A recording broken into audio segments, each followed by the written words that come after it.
all the more difficult games I played in my time, few have kept me coming back in the same way as Zombies Ate My Neighbors. Developed by LucasArts and released in 1993 by Konami for the Super NES and Sega Genesis, what made this game a standout over others at the time was its unique nod to the horror industry.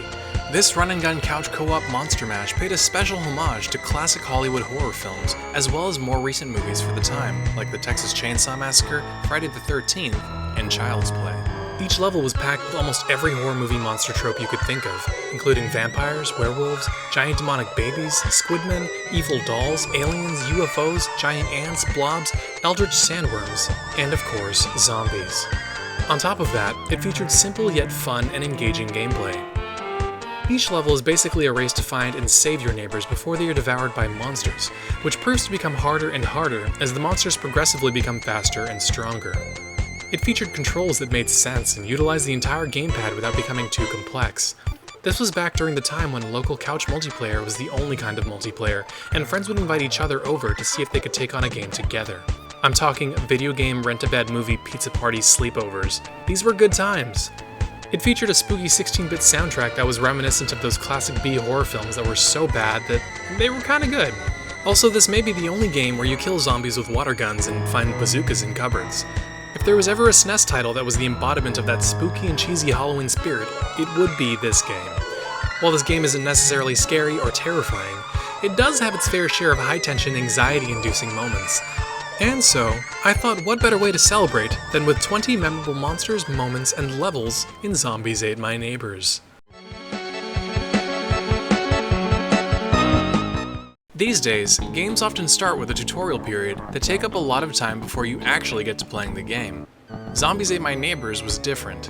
That moment in the second level when daytime gradually turns into night, as you realize this isn't one of those games that wastes time on easy intros.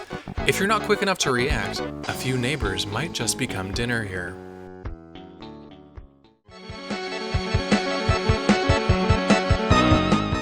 This is the level where you can first hear maniacal laughter echoing somewhere in the background. It's when you realize where said laughter is coming from that it suddenly becomes a note fest very fast. These evil dolls don't just throw axes across the room, which unfairly takes out neighbors before you're able to get to them. They're also a bitch to kill and will walk around without a head for a while, on fire.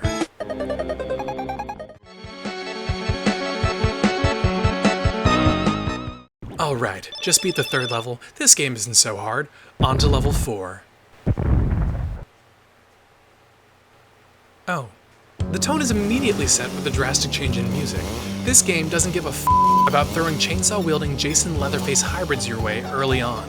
What makes it worse is that these monsters had a tendency to chase you into more of them. It's pretty much impossible to not lose a life, let alone save all 10 neighbors in this labyrinth without using the inflatable clowns and bazookas you picked up in the shopping mall stage before. Wait, you did grab those, right?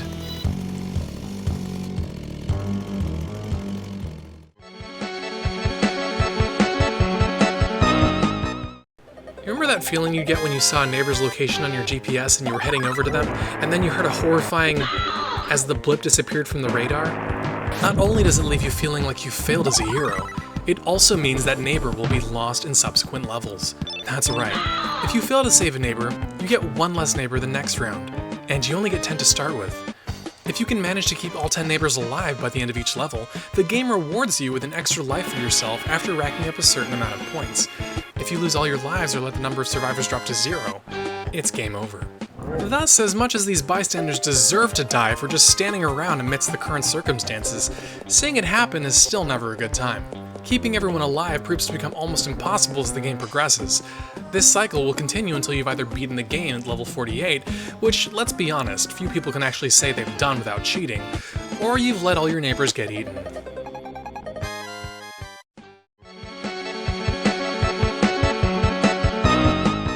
In the Pyramid of Fear level, the background soundtrack is grooving, and hidden passageways connecting the dark corridors make this maze of sorts feel easily navigable. That is until you realize that behind every sarcophagus scattered throughout are mummies who hobble towards you at an alarming pace. They don't go down easy with holy water, and the stone doors that permanently block passageways once you've walked through them don't help either.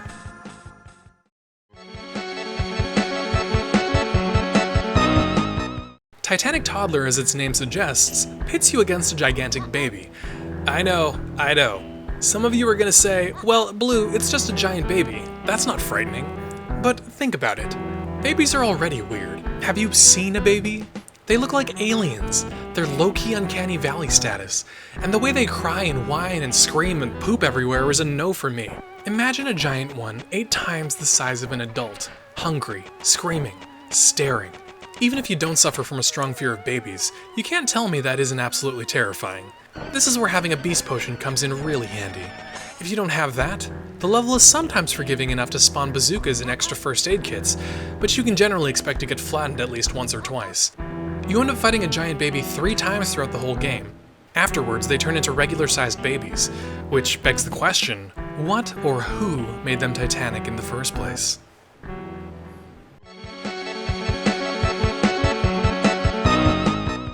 Mars Needs Cheerleaders is a level that is pretty self-explanatory. This one was just as frightening as it was infuriating. The way the Martians move is like how cockroaches move. They're so jittery and unpredictable, jolting in all directions, shooting at you and the neighbors you're trying to save. And that wasn't the unnerving part. It was when you start getting stalked by the mothership, which also moves in a jittery pattern. Sometimes it would leave you alone, but it would always come back eventually. If you were somehow able to dodge the saucer's lightning and getting bubble zapped, you still had to avoid getting tackled by football players who for some reason are still playing on the field. And let's be honest, if this were a real-life scenario, we'd give them the cheerleaders.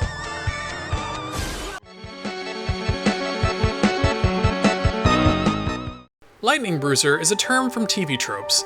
It basically means something that can hurt you real bad and move real fast. And half the enemies in the game are just that. Werewolves, spiders, evil dolls, the squidmen when they're underwater, all the bosses, the vampires, even the mummies are surprisingly fast and can make getting to certain victims nearly impossible. While the standard zombies really are the Walking Dead, the rest of these enemies are more of the sprinting variety. Fast-moving undead are akin to natural disasters. Oftentimes, you never stood a chance. Personally, I think the concept of slower-moving zombies is scarier, simply because with those, you actually had a shot at survival and death here would only come from a human error.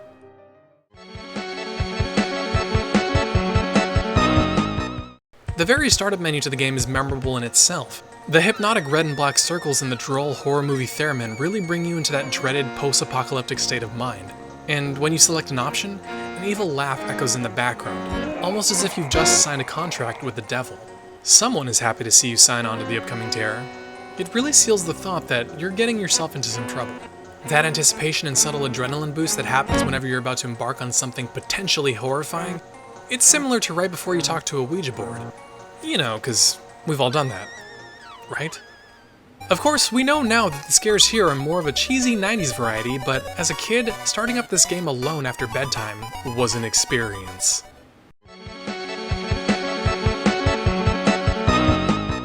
The game features an interesting variety of random weapons made up of commonplace objects. Certain items are even super effective against specific enemies like silverware and werewolves. Then for the harder moments, you have the mystery potion, which has a random side effect. One makes you sprint, which can come in pretty handy when you need to catch certain neighbors before they turn into werewolves in some levels. One will temporarily make your character ghostly and unable to be touched by monsters. One temporarily turns you into a beast that is invulnerable to damage and can tear through monsters. And then there's one that will turn you into Mr. Hyde, who will take the game out of your control and actively hunt down and kill neighbors or your partner if you're in co-op mode. If you're running low on neighbors, this could very well mean game over.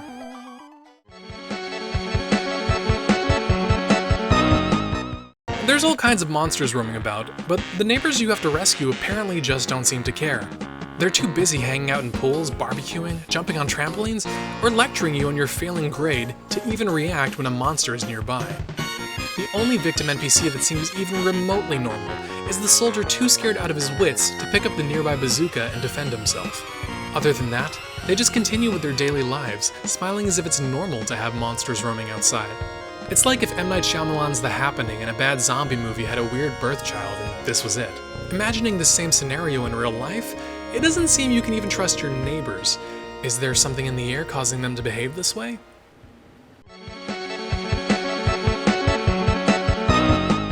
So if the chopping mall wasn't enough to give you extreme pediophobia, Pediophobia, also known as the fear of dolls, is an anxiety that can be associated with a range of dolls, from old-fashioned china dolls and porcelain dolls to dolls that talk and move. perhaps level 10, no assembly required, will do the trick. This was a stage I always dreaded. The entire level is a factory full of demonic cycled dolls trying to kill you. No corner is safe for very long, as the dolls tend to just break out of the countless storage crates that line the factory and give chase immediately. Maniacal laughter seemed to be on a loop here.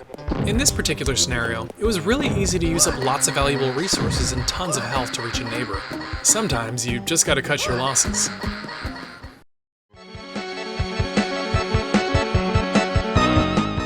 Level 16 introduces gargantuan ants. These insane insects will mimic your movements and close in on you if you stop moving entirely. The most efficient way to get rid of them is with a bazooka. Go figure, right? What makes them a pain is that they can move precious gear away from you, and they can crawl over walls. At least when a hockey mask cuts open a passageway to get to you, you can use that same opening to escape. Ants are one of the most cunning and predatory species to ever exist on the planet. It's a serious stroke of luck by nature that they're as tiny as they are. Otherwise, they'd be at the top of the food chain, and we'd be screwed. Did I mention there are red ants later on in the game? With these ants, you're essentially trapped with them unless you can find a group of hedges to blast a hole through. And that is assuming you haven't wasted all your missiles on keeping them at bay.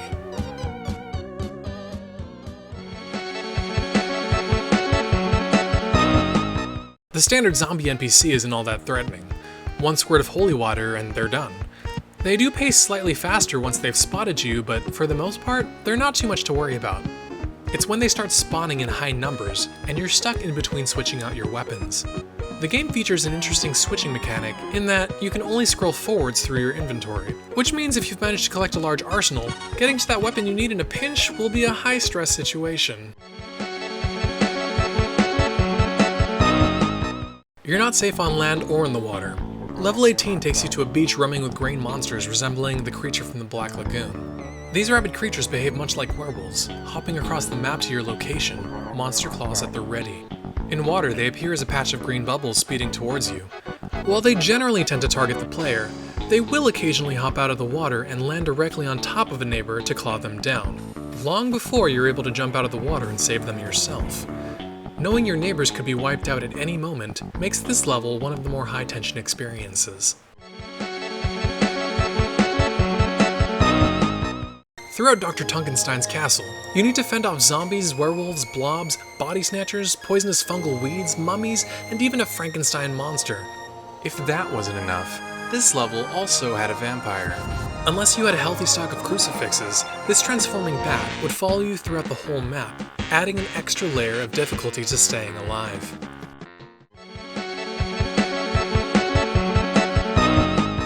In level 36, Monster Phobia, you find yourself face to face with Dr. Tung, who drinks a potion that transforms him into a gargantuan spider. If you haven't collected any beast potions up to this point, this boss is usually where the road ends. The giant spider leaves webbing all over the floor, making your character move at a snail's pace. What's more, the spider jolts around sporadically, kiting you while unleashing a barrage of milky venom bolts. Truly, it doesn't look like the developers meant for players to get past this point, at least not without a beast potion. Level 39, Destroy All Vampires, leaves you at the mercy of several blood-sucking demons who target you from the beginning. Luckily, there are several crucifix bundles scattered throughout the map, though they're just enough to keep you protected rather than slay these demons. And of course, this wouldn't truly be Zombies Ate My Neighbors without swamp beasts, werewolves, and a Frankenstein monster roaming around as well.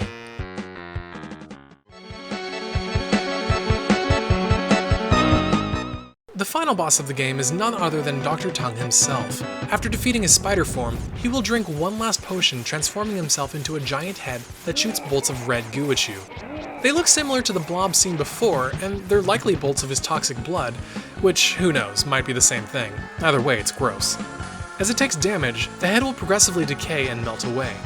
Eventually, it will start flinging its eyeballs at you, leaving behind glowing yellow sockets of rage. By the last moment, Dr. Tung is rotted away to a miserably tortured existence, and finishing off this grotesque melting head is something players will waste no time with.